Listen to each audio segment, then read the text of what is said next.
Skin for unwanted hair removal treatment. Your skin and hair care is just a phone call away. ఈ మధ్యలో అంటే నిన్న CM Revanth Reddy మాట్లాడాడు, cinema industries దాని మీద మాట్లాడాడు. దాని మీద బండి సంజయ్ ఏమంటారు అంటే అల్లు అర్జున్ సీఎం కక్ష సాధింపు చేస్తున్నాడు, కామెంట్ చేస్తున్నాడు. బీజేపీ పార్టీ తరఫున ప్రతినిధిగా ఒక ఎంపీ ఉన్నాడు, కేంద్ర మంత్రిగా ఉన్నాడు. ఆయన కామెంట్స్ మీరు ఎట్లా వస్తున్నారు? ఇప్పుడు నేనేమంటున్నా అంటే గతంలో కూడా ఏదో ఒక సంఘటన జరిగినప్పుడు అధికారుల ఆత్మస్థైర్యం దెబ్బతినేటట్టుగా మాట్లాడింది. ఆ అంశం కూడా మీరు ప్రస్తావించారు. జన్వాడ ఏదో ఇష్యూ వచ్చినప్పుడు రాష్ట్రంలో హైదరాబాద్ కేంద్రంగా శాంతి భద్రతలకు సంబంధించిన అంశం లోపల ఎప్పుడప్పుడు కఠినంగా గట్టిగా వ్యవహరించాల్సి వస్తుంది. జరిగిన సంఘటన గురించి ముఖ్యమంత్రి గారు స్పష్టంగా శాసనసభలో చెప్పారు. చెప్పిన తర్వాత బండి సంజయ్ గారు అట్లా మాట్లాడుతున్నారు అంటే వారి విజ్ఞత, వారికి ఉన్నటువంటి వివేకం.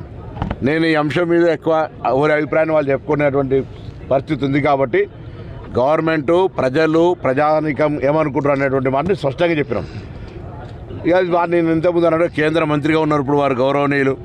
వారు మరొక్కసారి నేను విజ్ఞప్తి చేస్తా ఉన్నా, ఆ కుటుంబాన్ని కూడా పరామర్శ చేసి రమ్మని కోరుతా ఉన్నా. వారిని ఏ విధంగా చనిపోయినరు, మిగతా హాస్పిటల్ ఉన్నారు, ఆ పరిస్థితిని చూసొచ్చి అప్పుడు స్పందించమని నేను బండి సంజయ్ గారిని కోరుతాను. అదే అంటారు, దీనికి సంబంధించి ఏదైనా ఆల్రెడీ శాసనసభ వేదికగా గౌరవ ముఖ్యమంత్రి గారు ఇప్పుడున్నటువంటి జరిగినటువంటి అన్ని స్పష్టంగా చెప్పినారు. అంటే నేషనల్ వైడ్గా తెలుగు జాతిని పూర్తి స్థాయిలో చూపెట్టినాం. ఇక్కడ ప్రభుత్వం ఇంత చేస్తూ ఉంది, కక్షపూర్తంగా వ్యవహరిస్తుంది. అందుకని మళ్ళీ ఇప్పుడు మీకు ఎక్కడ కక్ష కనబడ్డది నాకు అర్థం కాలే. కక్ష ఎక్కడ కనబడ్డదో అర్థం కాలేదు. ఇలా కక్ష అనేటువంటి పదానికి అర్థం లేకుండా ఈ పదంలోకి తీసుకొస్తారు. రాష్ట్రంలో ఇప్పుడు ప్రధాన ప్రతిపక్షాలు బీజేపీ కావచ్చు, బీఆర్ఎస్ కావచ్చు, సినిమా ఇండస్ట్రీస్ మీద ఎక్కువ వాళ్ళు ఫోకస్ చేస్తున్నారు. మిగతా సమస్యలు ఏమని మీరు కరెక్ట్ మాట్లాడారు. మొన్న అక్బరుద్దీన్ ఓవైసీ శాసనసభలో మాట్లాడుతూ ఏసీబీ కేసుకు సంబంధించి శాసనసభలో చర్చ చేయాలంటారు. ఏసీబీ కేసు గురించి ఎందుకు శాసన ఒక వ్యక్తికి సంబంధించి శాసనసభలో ప్రజా సమస్యల గురించి చర్చ చేయమని చెప్పండి. అరే కేసుల నిర్దోషి అయితే నిర్దోషితో నిరూపించుకోమని చెప్తా ఉన్నాం కదా. ఏసీబీ ఒక కేసు పెట్టి దాని తర్వాత ఈడీ ఎన్ఫోర్స్మెంట్ అడుగుతూ ఉన్నది. దానికి సంబంధించినటువంటి తప్పు, దానికి సంబంధించి ఏదో అధికారంలోకి వస్తామని మీరు ఇష్టమని చేసిన ఆ విధానంలో దానికి సంబంధించినటువంటి డబ్బు ట్రాన్స్ఫర్ విషయంలో కూడా పొరపాటు జరిగితే ఏసీబీ అట్రాక్ట్ అయింది. అచ్చా మాకు మేముగా సోమోటో ఏదో మేము పిటిషన్ ఇచ్చి కేసు పెట్టింది కాదు. మున్సిపల్ శాఖ ఫిర్యాదు మేరకు దాని తదుపరి ఒక ప్రజాప్రతినిధికి సంబంధించిన విచారణ జరగాలన్నప్పుడు గవర్నర్ గారు అనుమతి కావాలంటే గవర్నర్ గారిని ఊరూరికనే అనుమతి ఇవ్వలే. గవర్నర్ గారు కూడా న్యాయ నిపుణులతో, అటార్నీ జనరల్ తోటి సలహా తీసుకొని ఇచ్చినాడు. ఈ అంశాన్ని చర్చ చేయమని డిమాండ్ చేసిన వాళ్ళు శాసనసభలో బిజినెస్ అడ్వైజరీ కమిటీ చర్చ అవుతుంది. నేను సభ్యునల్లా అంటే శాసనసభలో ఏమైనటువంటి అంశాలు చర్చ చేయాలని మేము లగచర్ల రీసెర్చ్ చేయడానికి ఉన్నాం. రైతుకు సంబంధించిన అంశం చేసినాం, భూభారత చేసినాం, అన్ని రకాల మున్సిపాలిటీ యాక్ట్ను, గ్రామ పంచాయతీ ప్రతిదీ ఏమేమి అడుగుతారు అన్ని చేసినాం. ఈ మాట అడగలే వీళ్ళు.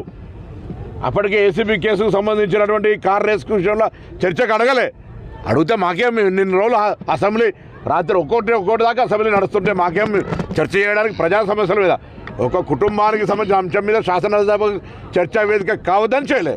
ఇంకోటి AP TDP chief Palla Srinivas కూడా ఆ ఇంటెలిజెన్స్ వైఫల్యం చెందని చెప్పి అంటున్నారు. పురంధరేశ్వరి కూడా ఆమె ఒక పరోక్షంగా ఇది తప్పేమీ లేదన్నట్టు మాట్లాడుతున్నారు. సరే, వాళ్ళ రాష్ట్రాల్లో జరుగుతున్నటువంటిదో పవన్ కళ్యాణ్ మాట్లాడుతుందో లేకపోతే సోషల్ మీడియాలో ఇంటర్నల్ వాళ్ళ క్లాషెస్ చూసుకొని ముందు మీ రాష్ట్రానికి పరిమితమై సేవల గురించి ఆలోచన చేయండి. దేశంలో అనేకమైనటువంటి ఉదాహరణకు ఈ పురంధేశ్వరి గారు ఒకవేళ అంతా హ్యూమన్ టచ్ ఉంటే పార్లమెంటు ప్రజాస్వామ్యంలో అత్యంత ప్రధానమైనటువంటి ఎత్తు ఎవరెస్ట్ అది. ఆ పార్లమెంటు లోపలికి అడుగుపెట్టడానికి అవకాశం లేకుండా అడ్డుపడి పక్కకు జరుపుకుంటూ పోతే కింద పడి హత్యాయత్నం కేసు రాహుల్ గాంధీ పెట్టారంటే ఆ ప్రజాస్వామ్యానికి విలువ ఏందో పురంధేశ్వరి గారు చెప్పాలి. అంతేకాదు అసలు డాక్టర్ బాబాసాహెబ్ అంబేద్కర్ గారిని ఊకేంది ఫ్యాషన్ అయిపోయింది అంబేద్కర్ అనుకుంటూ అదే మాట దేవుణ్ణి అంటే పూర్వజన్మ సుకృతి వస్తుంది, మళ్ళీ పూర్వజన్మ వస్తుందని చెప్పి అమిత్ షాను మంత్రివర్గంలో కొనసాగిస్తారు. ఆ మాట మీద అంబేద్కర్ గారి మీద విశ్వాసం ఉంది. అదే ఒకవేళ మీ అందరం గౌరవిస్తాం బీసీలుగా. ఎన్టీ రామారావు గారు అంటూ ఊకుంటారా పురంధేశ్వరి గారు? అదే రాజ్యాంగానికి పితామహ రాజ్యాంగ నిర్మాణం చేసినటువంటి అంబేద్కర్ గారు తిరుగుతుంటే ఎందుకు మాట్లాడతలేరు వీళ్ళంతా? సోకాల్డ్ పొలిటీషియన్ బండి సంజయ్ గారు ఎందుకు మాట్లాడతలేరు? ముందు అంబేద్కర్ గారి రాజ్యాంగ నిర్మాత పట్ల అవమానంగా మాట్లాడిన అమిత్ షా మీద ధైర్యం ఉంటే వాస్తవాన్ని ప్రయత్నం చేయగలిగే ధైర్యం ఉంటే అది అనమని కోరుతాం. సుమన్ టీవీలో మీ పర్సనల్ అండ్ బిజినెస్ ప్రమోషన్స్ కోసం కింది నెంబర్కి కాంటాక్ట్ చేయండి.